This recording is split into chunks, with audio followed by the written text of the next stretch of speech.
Como es jueves, les recuerdo que estos días son únicos en Viaconfort, porque ahí tienen todo con un 25% de descuento y 12 cuotas sin recargo con las tarjetas del Banco República. Hay que aprovechar para renovar todo pagando mucho menos. Por ejemplo, se pueden llevar este increíble set Sommier de 2 plazas en alta densidad por solo 12 cuotas de 748 pesos.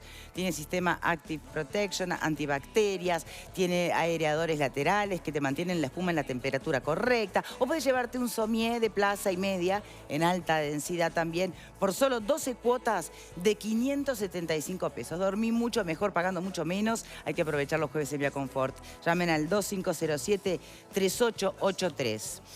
Bien, para ir cerrando, vos hacías referencia, Graciano, a esos temas que quedaron como en el éter, ¿no? Vinculados concretamente al Estado solidario en un 100%. Bien, recordemos un poco en qué está todo eso. Hay un montón de procesos iniciados que todavía no tienen sentencia, que involucran, bueno, algunos ya Campiani en prisión, pero digamos, ex gerente general de Pluna. Pero también estaban implicados el ex ministro de Economía, el presidente del BROW, es decir, 6 implicados significativos que todavía no hay nada. Sí, por distintos temas, ¿no? Campiani por estafa, otro por el aval. Ojo, el negocio del Estado uruguayo, ese negocio tan raro por el cual el Estado se hace responsable del 100% pese a tener el 25%, se hace no en esta última administración del Frente Amplio, sino en la primera. Sí, claro. Claro, sí, pero sí. Astori era ministro de Economía, que dijo que lo que empieza bien termina bien, y el ministro Rossi, que era ministro de Transportes. Y fue en ese momento que se estableció ese negocio. Que quizá la explicación que puede tener, porque digo, yo hice la pregunta y... Pero el punto es que hay investigaciones que todavía siguen su cauce. Pero digamos, puede haber una explicación en este sentido. Bueno, si el Estado no garantizaba el 100%, era imposible hacer... Muy bien, eso es una explicación. Ahora, aceptemos eso como un argumento válido, aunque es dudoso, digamos, porque si uno va en la pérdida en el 75%, ¿por qué va en la ganancia en el 25%? Pero aceptemos ese argumento como válido. Ahora, ¿qué contrapartida tenía el Estado respecto del señor Campiani por si él no cumplía? Porque, en definitiva, si había que ponerle en marcha el negocio, hasta se podía aceptar que el Estado asumiera esa responsabilidad, siempre y cuando tuviera alguna garantía el Estado uruguayo de que si algo salía mal, como era muy probable, pudiera resarcirse. Eso nunca apareció. Entonces, la duda persiste y va a seguir persistiendo porque es una cuestión enigmática. ¿Persistirá con las investigaciones de ANCAP? Porque increíblemente se cruzan algunos de los involucrados, o como acreedores o como indagados entre ANCAP y Pluna, ¿no? Lo de ANCAP fue increíble porque cuando se pone de manifiesto que en las últimas semanas o meses de sobrevida de Pluna habían ocurrido porque ANCAP le había dado el combustible, porque si no pagaba el combustible no le daban y no volaba, bueno, ahí el entonces presidente de ANCAP le echó la culpa a una gerente, ¿verdad?, que era la que aparentemente aceptaba los cheques que después no tenían fondos, desligando la responsabilidad de algo que en el funcionamiento de una empresa como ANCAP, una deuda de 20 millones de dólares, no la puede aceptar y asumir por sí mismo un gerente sin tener un aval de más arriba. O sea, es todo muy oscuro este negocio. Pero en el caso Pluna es un viaje de arena gruesa, ¿tá? Es un tema complejo.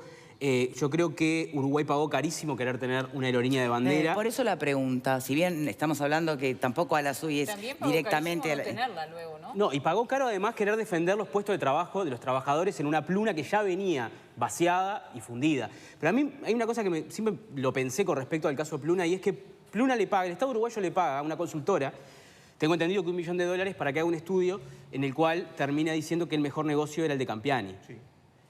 ¿Y cómo es eso? ¿Sí? Vos le pagás a una consultora $1 millón y decís, bueno, a ver, ¿cuál es el mejor negocio? Te dice, es este. Sí, que el señor Campiani tenía un tambo antes de agarrar. Sí, bueno, por eso siempre va a pasar a la historia, evidentemente, por lo menos entre quienes no somos expertos o no tenemos acceso a toda la información que uno quisiera tener, va a quedar siempre algo que no vamos a terminar de entender. Entonces, lo último que nos queda como ciudadanos es ir a esa pregunta. Bueno, a ver... si se sabe, porque nos lo han dicho desde todos lados del mundo, que tener una aerolínea de bandera propia es un negocio que muchas veces da pérdida, porque así es, lo complejo del negocio, si el Uruguay tiene que ya abandonar la idea de darse el lujo de poder tener una de mañana. Desde que no tenemos compañía de bandera, o con bandera, porque eso también es una distinción semántica distinta.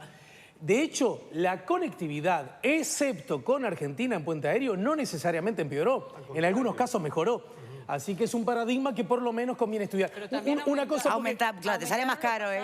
¿no? Sí, bueno, te sale más caro. Bueno, estamos tratando de juntar insumos para llegar a una conclusión. El tema de la compañía aérea de bandera tenía que ver y era relevante en un mundo que no es el de hoy en la industria aeronáutica. ¿Por qué? Porque antes había acuerdos de país a país por el cual se contemplaban situaciones de reciprocidad en compañías de bandera de un país y del otro. Ese mundo ya no existe más en el mercado aeronáutico. Entonces, seguir pensando como hace 40 años no tiene ningún sentido. Y la pregunta, además, tampoco, a mi juicio, tiene mucho sentido, porque Uruguay, como Estado, ¿por qué el Estado uruguayo tiene que tener una compañía de aviación? El Estado no puede prohibirle a un particular que ponga una compañía de aviación. O sea, forma parte de la libertad. Bueno, la pregunta remite al Estado, ¿no? Bueno, pero ¿qué sentido tiene que el Estado, como que fabrique también perfumes el Estado? Por favor. Bueno, lo hizo hasta hace poquito. Bueno, hasta hace poquito. Por eso son preguntas que tienen no es su rentable sentido. para el Estado. Tenemos que ir cerrando, sí señores. lo es para los privados, porque todos quieren tener la frecuencia que tenía Pluna. No, pero algunos puede ser que sean rentables en un periodo, otro no. Pero el asunto de el Estado uruguayo tiene que bancar una compañía. Igual, si Mira, ese análisis no hay ni terminamos un en el privado Estado que hoy flaquito tenga que pueda volar pasajeros. Escúchame, al final terminan volando carga, porque termina siendo carísimo.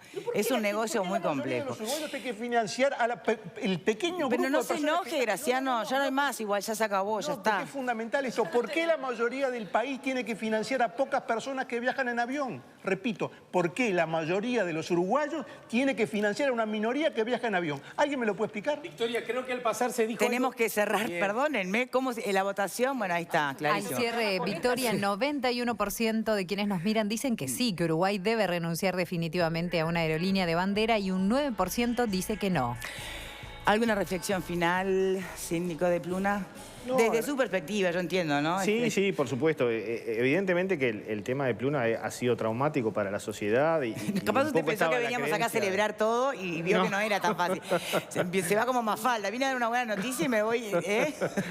No, incluso uno antes pensaba, Pluna no va a caer nunca, no va a quebrar, era lo que se comentaba. Entonces fue un impacto muy duro en el 2012. Ahora, cuando uno tiene esa realidad que dijimos que no teníamos activo, no teníamos forma de pagar el pasivo, y 4 años y medio después el proceso está a punto de cerrarse y todo el mundo cobra, por lo menos del trabajo hecho, a uno le da satisfacción. Pero entendemos que a la sociedad no es un motivo de festejo. Es una buena noticia, no creo que tengamos inconveniente en decirlo. Lo que no significa que el proceso haya sido bueno. Son cosas distintas. Muchísimas gracias por habernos acompañado, Gabriel Ferreira. Un beso enorme, que está cumpliendo años hoy Lucía Peralta, 15 años. Un momento importante de la vida. Muchas gracias por habernos acompañado como siempre. Hasta mañana.